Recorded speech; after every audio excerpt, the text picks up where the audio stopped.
Hey friend, welcome to my channel Karina Lude, where we deep dive and break down the most iconic stars in history. If you're not yet subscribed, please be sure to do so and turn your notifications on so you never miss an upload. Now let's get into this video. Today we are talking about the iconic Meena Kumari. Y'all know I love my Bollywood starlets and I love Bollywood movies, and she is one of my favorites, right along with Rekha. If you haven't seen my Rekha and Aishwarya and Madhuri Dixit videos, I have those, and I have many other Bollywood starlets coming up, but check out my Bollywood playlist if you also love Bollywood movies. Meena Kumari, also called the Tragedy Queen for a reason, guys, experienced a series of misfortunes that made her a household name, and despite her successful professional life, she was never truly fulfilled by her personal relationships. Meena Kumari was no less than an enigma. In the words of her biographer, Vinod Mehta, he stated, she had many dimensions. She read poetry, had literary friends, aspired to the higher life, and was also an alcoholic, end quote. Meena Kumari was an Urdu poet under the pseudonym Naz. Historian critic Philip Bounds and researcher Daisy Hassan write regarding Meena Kumari's poetry, and I quote, "Poetry was the medium through which Kumari distanced herself from her public image and criticized the industry that had brought her to public attention in the first place. In that sense, her poems tell us much about Bollywood as they do about herself," end quote. Raja Ahmad Abbas stated, "Had she lived, it is possible she could have inspired the more intelligent of our writers and directors to put together a film worthy of her talents. Now she is gone. That source of inspiration is gone," end quote. Actress Meena Kumari was praised for her ability to move audiences to tears with only her own natural tears, never those produced by a product like glycerin. You know how actresses use glycerin to produce tears? She always cried her own tears on screen. Meena Kumari, at the height of her career, made more money than anyone else her age, and she was the first Bollywood actress of her time to own an Impala. Indian film critic Wahana Somaya says, "There was a time when top heroes were not willing to work with Meena Kumari because she played the powerful roles." Vinod Mehta shares, "Meena Kumari became so powerful that she would make or break stars. Kumari adopted an attitude of guardian, artistic mentor towards the newcomers." She was also known for her immense beauty.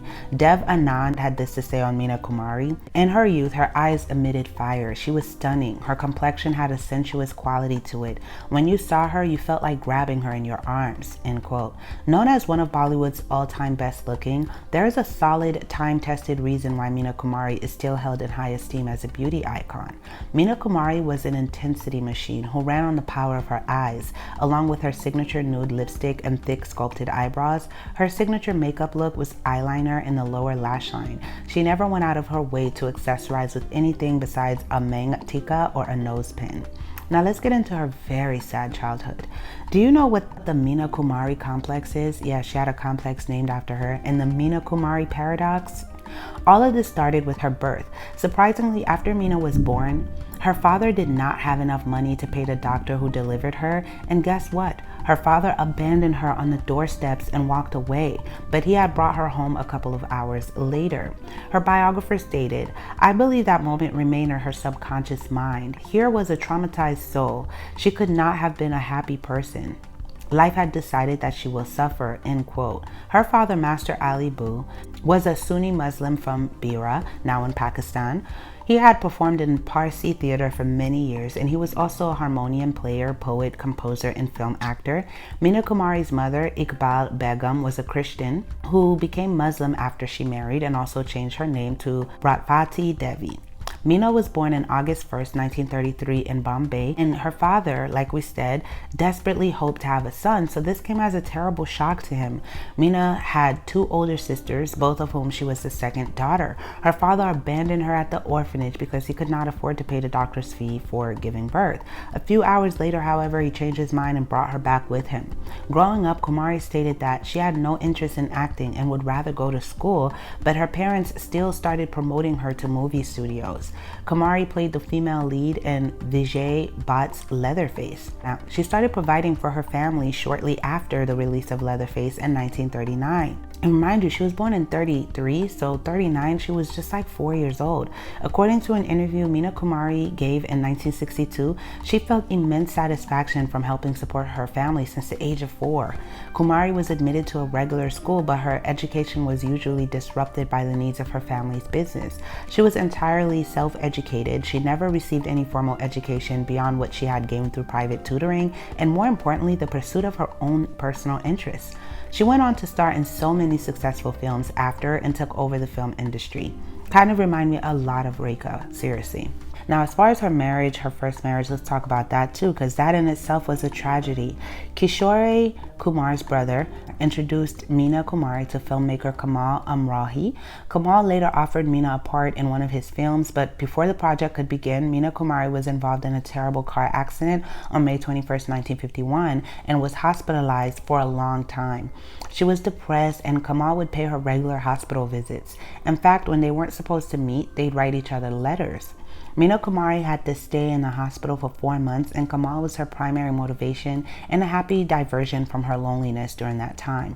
Soon after Meena was released, the two began a series of late-night phone calls.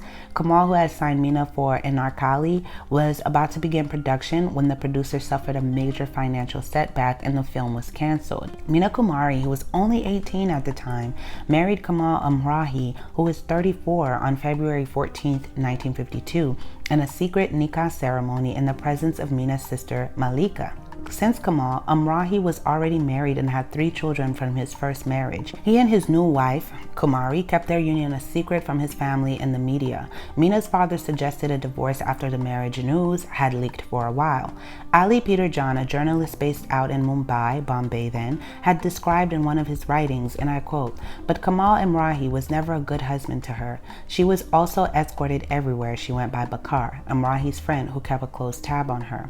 Kamal was so strict that he would ask Meena to come home by 6:30 p.m. No one was permitted in her makeup room, and she could only take trips in the car Kamal had provided for her. In fact, aggression was already available in Meena and Kamal's marriage.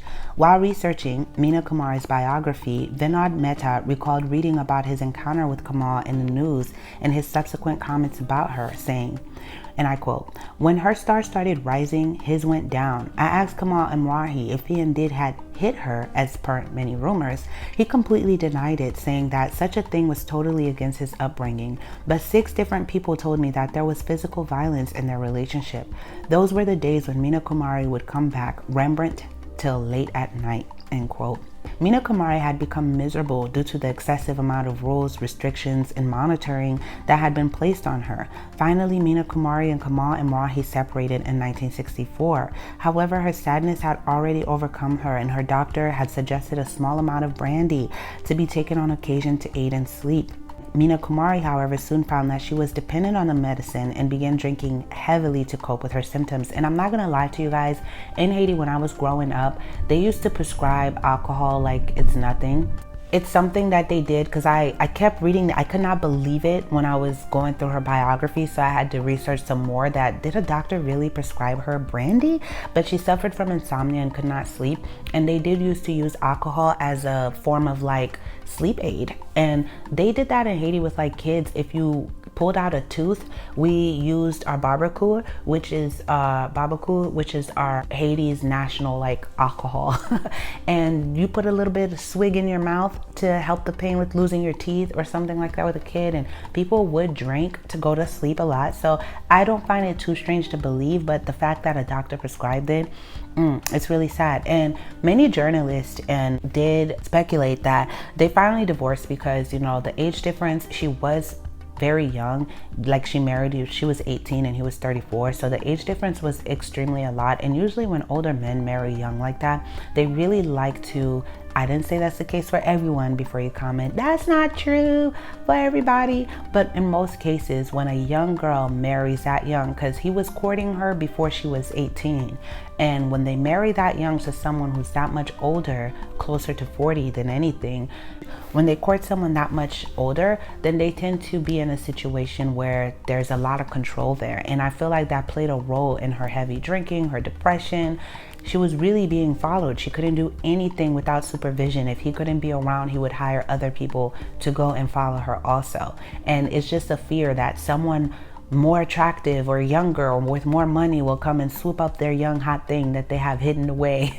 Comment below what you think about that, but I've seen this case one too many times, especially with the breakdowns that I do on this channel. You guys know the stories. It's always occurring that when women marry older men to this magnitude, there's always that aspect that you have to expect that you will be hidden away. Look at Hedy Lamarr, you know, you will be hidden away. Meena's condition became so bad that in 1968 she had to be sent to the finest health facilities in London and Switzerland, where she was eventually diagnosed with liver cirrhosis. Though her physician had warned her to take some time off after her recovery, Meena was back in the spotlight in Indian cinema before she had even returned home. She did really love to work. Meena Kumari's serious illness began 3 weeks after her famous movie Pakiza was released. She entered St. Elizabeth Nursing Home on March 28, 1972. That movie Pakiza was with her husband, was the one, you know, that produced the whole movie and all of those. But that movie is what she's most known for also. 2 days later, on March 32nd, 1972, she slipped into a coma and unfortunately passed away. The woman had reached the age of 38. Only 38, that is so young. Liver cirrhosis was found to be the root of her demise. Kumari requested the following prose for her tombstone. She said, "She ended her life with a broken fiddle, with a broken song, with a broken heart, but not a single regret." Madhubala, she's on my list also, was also a fan of Meena Kumari and said she had the most unique voice. No other heroine has it. Satyajit Ray described Kumari as undoubtedly an actress of the highest caliber. Amitabh Bachchan said, "No one, not anyone, ever spoke dialogues the way Meena Kumari did. No one, not anyone to date, and perhaps never will," end quote. And music director Nashad said, "Hindi film industry may produce great actresses, but there would never be another Meena Kumari." And I agree. And funny thing is that Meena Kumari loved Marilyn Monroe a lot. She often found Marilyn Monroe to be so relatable. And it's just, look at how they unfortunately passed away, you know, from just sadness. And Meena Kumari spoke against the industry so much, and she had a love-hate relationship with the movies. Like, she loved to work, she loved her artistry, but she hated everything that came along with it. So it just made it a tragedy, kind of like my Amy Winehouse video that I did. Amy Winehouse said singing on stage was like breathing to her. It came so natural. She loved what she did, but everything else that came with it was just torture, you know? But on the occasion of her birthday, modern magazines continued to publish stories about Meena Kumari's life and career, and newspapers and television programs are regularly devoted to celebrating her. And we celebrate her now. She's one of the most beautiful. But don't you guys think she looks so much like Madhubala that while I was finding photos for her, I would get confused with Madhubala's photos often too. Like, wow, they look a lot alike. Like, there's just minor differences in their appearance. The piece just lost too soon, and who knows how much more she could have accomplished. She already accomplished so much, but she is one of the legends of Hindi film cinema, and she will remain that way. Don't forget to check out my Bollywood playlist if you're interested. Please do check out my Reka video. I love that video a lot. If you like the background music you're listening to, the link is in the description. Support my brother. Like and comment what other Bollywood actresses would you guys like me to add to my list, as well as other starlets that you guys would like me to add to my list. I love you guys so much. Thank you for tuning in. Until next time.